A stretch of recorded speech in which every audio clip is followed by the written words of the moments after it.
Eto kami ngayon, pinag-shopping at pinakain ko siya. Oh!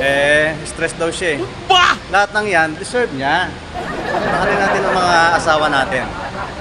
Siyempre, para mawala ang stress. Ganun lang naman yun. Deserve niya yan lahat. Diba? Ganun tayo sa mga asawa natin. Dapat sa atin paminsan-minsan. Pag sa atin, parang ko pa sana, kaso, no time na eh. Kaso ka na. Deserve yan lahat yan. Ang tinatawag na deserve. Deserve lahat ng yan. Visit. Ang enang yan.